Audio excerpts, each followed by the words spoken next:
I want to thank all the trustees and the prize committee for sifting through a really amazing and inspiring set of projects as we were evaluating submissions for the first of many ISHMap Prize for projects in map history. And so this is a prize that we're really trying to use to support and foster projects. You know, they may be traditional academic projects, but more often probably things that don't tend to factor into things like tenure portfolios, but are doing really great work to bring people into the study of maps and mapping, to kind of advertise to the world what's exciting about looking at maps and studying maps, and really thinking about new, interesting, or kind of exciting ways of kind of getting the word out about maps, and then presenting that to different kinds of public audiences. And so we, with us here, we have the winner and then 2 honorable mentions that all 3 projects really do this in different ways, which I thought was really exciting to be able to recognize that. I'm not going to go brief their projects for you because they're gonna do that. They have about 5 to 7 minutes to just explain what they were doing and what and hopefully you will share the excitement that I had and the prize committee had for this really wonderful array of projects. On the website there will be little brief descriptions of the prize and the different projects that won and had honorable mentions, and then as well as some other notable entries that we had permission to share, because really the goal here is to showcase the really amazing and diverse work that's happening in the history of maps and mapping, and to make that available to as many people as we can.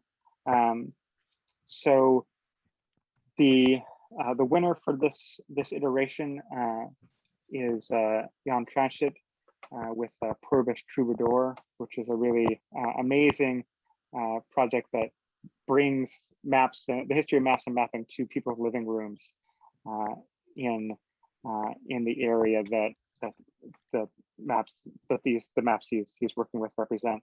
And then the 2 honorable mentions that we'll be hearing from are from the Leventhal Map and Education Center, an exhibition, kind of very large and inspiring exhibition called Bending Lines, and another exhibition that debuted in France that has some really wonderful online components. When artists painted maps. I'm not going to try to pronounce the French because I won't do a good job, but they will do a better job than I at pronouncing the French. So without further delay, we can, Jordan, why don't we can just put the link to the website into. I will do just that. Yes, sorry. You can visit it at your leisure. But why don't we start with Jan and then do Garrett and then Camille and go from there. Okay, thank you. First of all, thank you very much for awarding me this award. I will try to share my screen.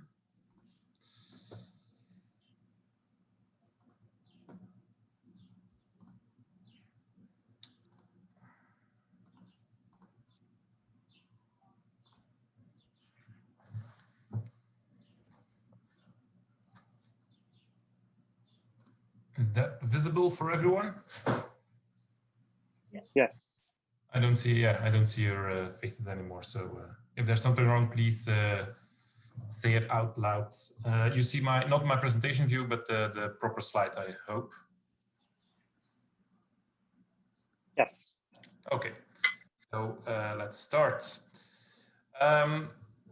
I am Jan Trachet. I'm an archaeologist at Ghent University, and my science communication project with historical maps I named it Purbus Troubadour. And in short, it consists of 12 days of cycling through the medieval landscape and 12 evenings of living room lectures with locals. And I separated this in 2 weeks every summer, two consecutive years, 1 week in the summer. Some of my colleagues thought that I was just gone cycling for 2 weeks during the working hours. And then I managed to get some free food at the end of the evening. And then I just sold this with a little sauce of science communication. That is, of course, a totally wrong interpretation of my project. And I will now try to convince you that it's much more than that. And I will also try to convince you to do something similar with your historical maps. But let me first introduce you to the map that I study. It's a mid-16th century painted map by Pieter Purbus, and it's depicting the coastal area around Bruges, that's Belgium. Here you see the map. It has very large dimensions, more than 3 by 1.5 meters. So it's covering this area in the top of the north of Belgium, also part of the Netherlands. And it describes a territory of more than 700 square kilometers with a very large scale of more than 1/12,000. Moreover, it has an extremely high geographical and topographical accuracy. As you can see in this georeferenced section of the map, near the little harbor called Damme, a medieval harbor that has silted up. And you can see, especially at the linear elements, like here, this older canals, these elements, these linear elements, they're very well preserved in today's landscape. They're all medieval landscape features. And so I studied the map from a landscape archaeological point of view. So I'm focusing really on its content. And that's one of the reasons that I decided to have this rather extended field trip. But for more information on the research that I'm doing, I would like to invite you to visit this webpage. You will find it also on the post on the ISHMap website. So science communication. This project that I'm doing now is a postdoc project, but during my PhD, I was already quite active in science communication. I had a project website, I was active on Twitter, had project video, a little exposition at the end of my PhD, several publications, but I always started to see that was reaching more or less the same kind of people, especially during these presentations, for example, here in the local history clip of Heist. And although they were very interested, as you can see with this person, they were also having more or less the same profile, and that was very male and yeah, also rather old. So my purpose was to reach a more diverse audience. But how to do this? I want to have more diversity in the audience, also, for example, younger and a less male public. But how to do this? Well, I mixed some concepts. In the 50s, there were also some other smart marketing guys who had the same idea to reach a more diverse public, and they invented something like the party plan, and in which a host, but mostly a hostess, invited friends and family to their living rooms to showcase and sell plastic boxes. Well, actually, that's exactly the same what we want to do with our research. We want to showcase and sell our research. They call it mixing business with pleasure, and I like that idea. And apparently it worked, because 50 years later, it's still working, this concept, the Tupperware concept. On the other hand, there's more in the cultural sphere. I found other successful concepts. For example, living room concerts, in which, again, a local host invites friends, neighbors, family to his own living room and hosts a little intimate concert in their own living room. So I took both those Tupperware and living room concert concepts and injected them with some historical correct ways of cartographic fieldwork and medieval storytelling, the troubadours. And so I puzzled them together into Purbus Troubadour. So what did I do? During the day, for 12 days, I was cycling through and with this historical map, using predominantly medieval roads. and meanwhile analyzing the historical landscape and checking archaeological sites. So to speak in the footsteps of the painter slash cartographer. Then during the evening, I gave living room lectures for a host, and those hosts could invite whoever they wanted. The only thing I asked in return was the board and lodging for that evening, so a bed and some food. And as you can see, I ended up in a lot of different places, meeting a lot of different and the diverse public that I was looking for. So it was very diverse. The host invited friends, family, neighbors, and then there's always one learned person that they know who knows lots about the local history, old maps, and then often they also took some archaeological artifacts that they found in the garden. So it was always a very diverse public. So how did I organize this tour? And to convince you to do the same, I made a short 7-step roadmap for your own map cycling project. So the first step was a call for a host, and therefore I contacted a local newspaper and regional touristic offices in order to reach both private persons and entrepreneurs. Luckily, I received much more reaction than nights to spend, so I could even select a more or less even geographical distribution over my map. And the first year I did the western side, and the second year I did the eastern side. And I also ended up in very different places like a restaurant, a skyscraper, a B&B, a hostel, a fruit farm, a local culture club. I even ended up in a yoga camp and a metal detecting club. So all kinds of people. Next step was to prepare the tour, prepare the navigation. First, I vectorized all the roads on my map and then exported them to my GPS so I could compare current roads with medieval predecessors while riding it. And I also used a second application on my cell phone. And that was a geo-editor. So I had a geotiff always at hand to, when I was a bit lost on the map, I could find myself on the map with this geolocalization. I love digital maps, but nothing beats the analog map, of course. So I had the map also printed in around 30 pages, and then I mounted them on the front of my bike. So I could always have immediately a look at both the digital map and the analog map. Another step, or maybe rather advice, is to invite extra local experts to join the ride. Sometimes if 12 days riding alone is not so nice. So it's always nice to have some company with extra experts. Just make sure that they know how to cycle for a whole day. In my case, that was, of course, not a problem. I found some very nice local experts. The next step is to prepare the living room's specific talks themselves, the storytelling aspect of the talks, which is the most important aspect. So I cut talks in two. They were always 1 or 2 hours, depending on the subject. And half of the presentation was just general about my project, but the other half of the presentation was literally circling around the living room we were sitting in that evening. So it was also a precondition that the house we were sitting in that evening was on the map, so I can tell something about that location. This is so-called micro-historical approach, which was very successful to engage this local audience. The next step is just let the host prepare the evening. I never knew beforehand what kind of location I would end it by. For example, the left-hand corner is a renovated pig stall. The right-hand is a 17th century kitchen. So a variety of living rooms that I ended up with. But you never know where you end up with, but it will always be fine, of course. So they do all the preparation. They can invite whoever they want. They just have to make sure that there's a room and there's some good food, of course, for after a whole day of cycling.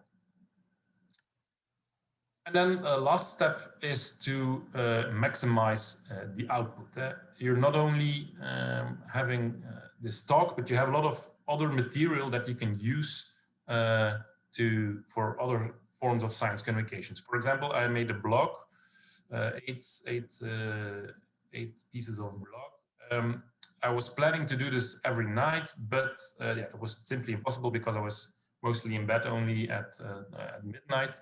I also had photo shoots, several articles, several presentations on this, on science communication most of the time. And then the second year, I also invited a young student making documentaries. He followed me also on a bike for 24 hours, and then it resulted in a short after movie. You can also watch this on my website. And then finally, I would like to make a little evaluation, both from a research point of view and from a science communication point of view.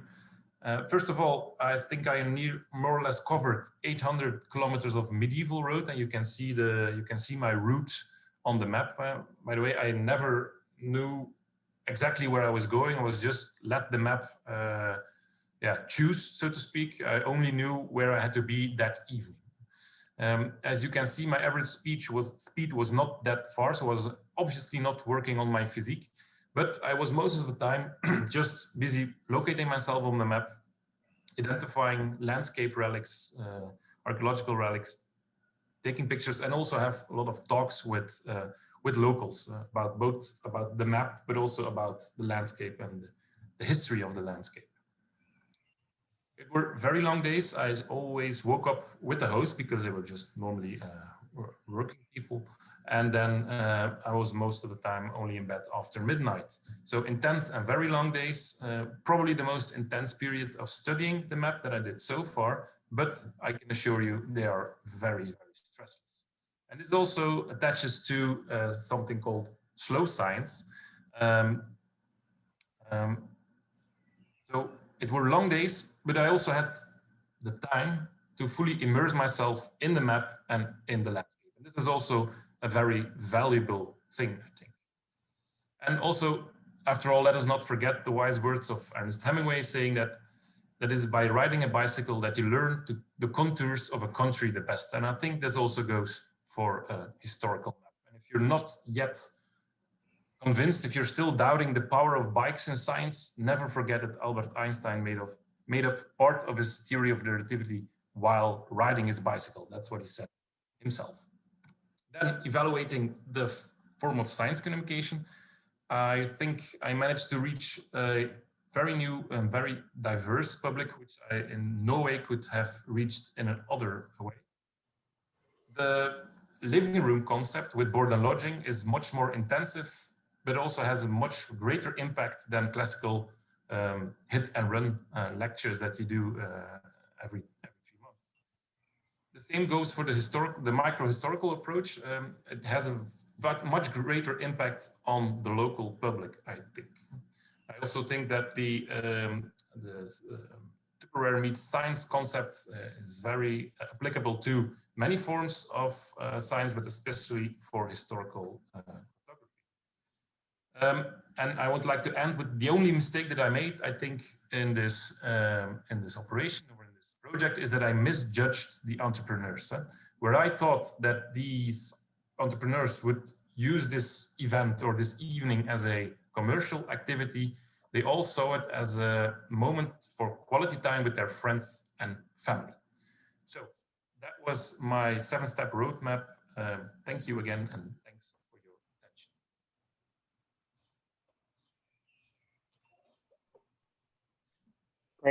Great. Thank you so much.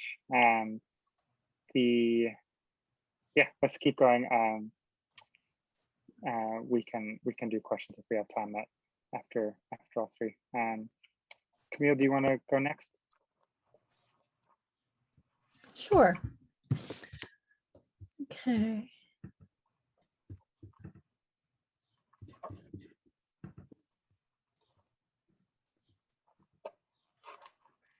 So I'm going to start speaking, and then Juliet will take over. We are honored to be in this very distinguished company. The recognition from the honorable mention of this project was a really tremendous surprise and delight for us. Our project, the exhibition Quand les artistes dessinaient les cartes, vues et figures de l'espace français Moyen-Âge et Renaissance, or When Artists Drew Maps, Views and Figures of France in the Middle Ages and the Renaissance, was held at the National Archives in Paris from September 25th, 2019 to January 7th, 2020, bringing together over 100 maps and documents from 39 lending institutions, The exhibition focused on local maps produced in France between 1312 and 1619. The exhibition set out to show that a significant corpus of these maps survived, little known and less studied in regional archives, and that the maps of this corpus offered persuasive evidence of the pervasive, dynamic, and essential role played by visual, non-mathematical cartography in the defense, dispute, description, and administration of territory in France in the Middle Ages and the Renaissance. The exhibition was organized into 4 rooms, each of which focused on a different aspect of the maps.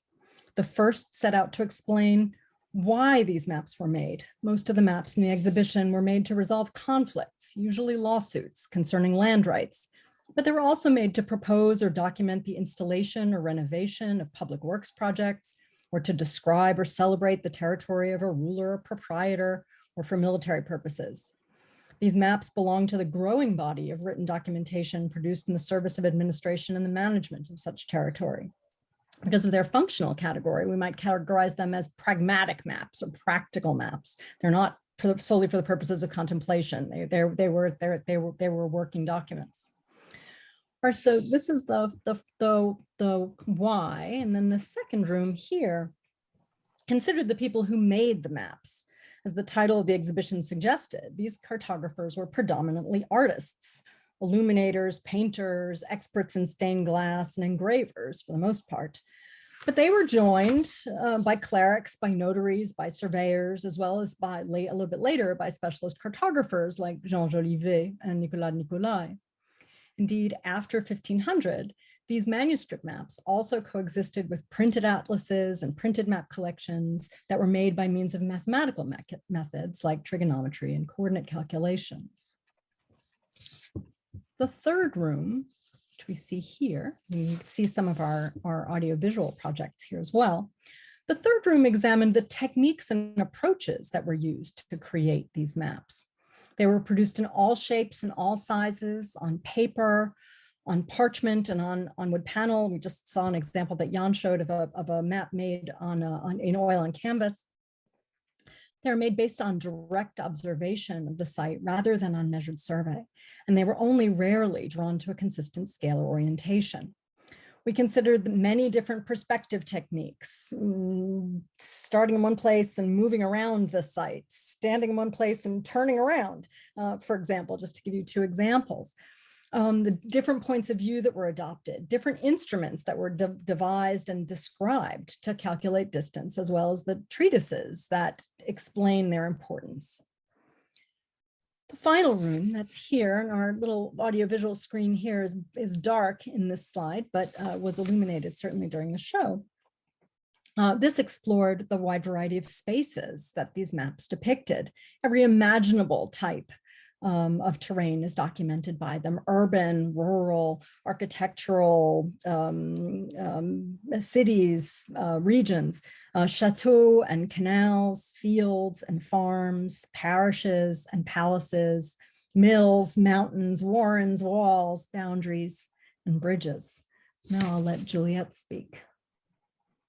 Yeah, thank you.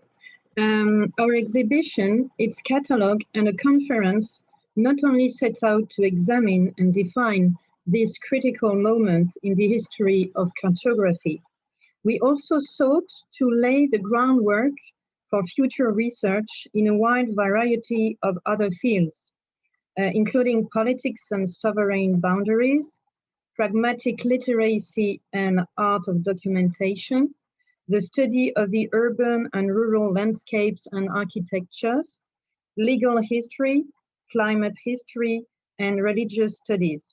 Thus, the excavation of the archive to uncover these documents clearly has ramifications and scholarly impact far beyond the legal disputes that occasioned the production of most of the maps.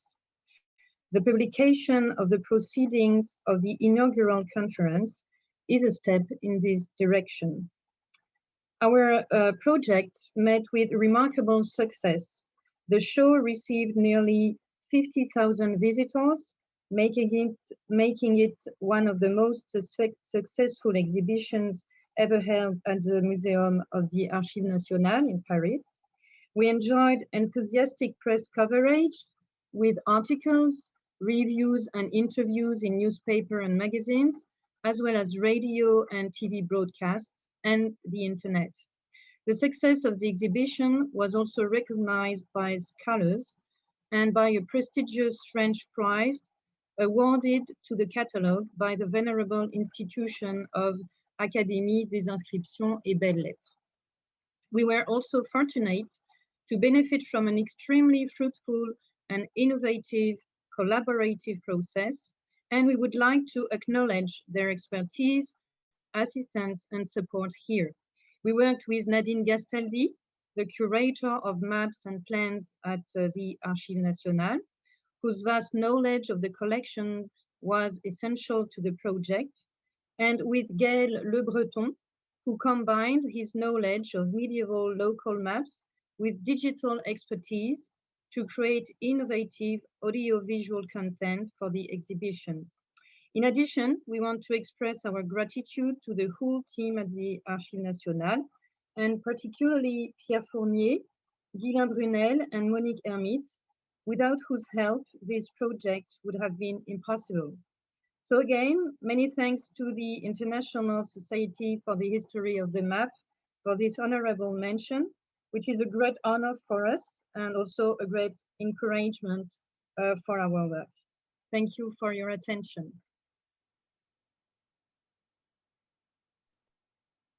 Great, thank you so much. I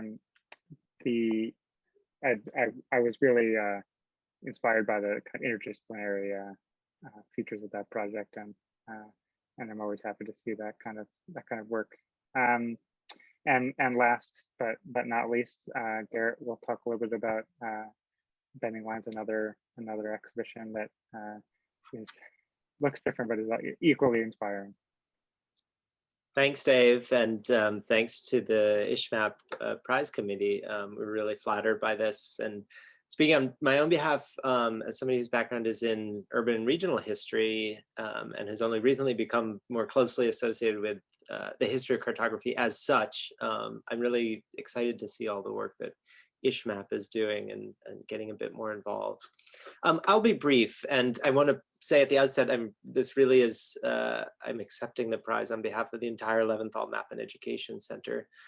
Bending Lines is an exhibition that began a preparation before I started in the position as curator in 2019, and it really had the close involvement of the entire staff throughout its preparation and planning and its eventual digital installation. Like I said, before I had even arrived here, the staff was dreaming up an exhibition inspired in some part by the excellent PJ Mode collection, which has been digitized at Cornell University libraries around persuasive cartography, and looking at persuasive cartography that's in the collections of the Boston Public Library.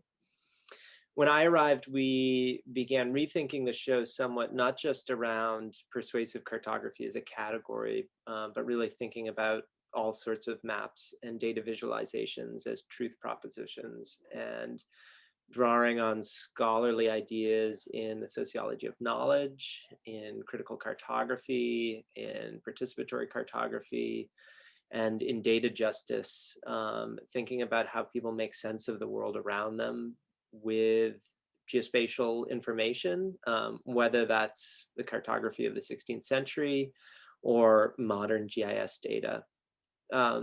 We were 1 week into framing materials for this exhibition when the Boston Public Library closed last March for the COVID crisis. And so we scrambled really quickly to re-envision the entire thing as a digital exhibition, which I'll just show a few little vignettes of.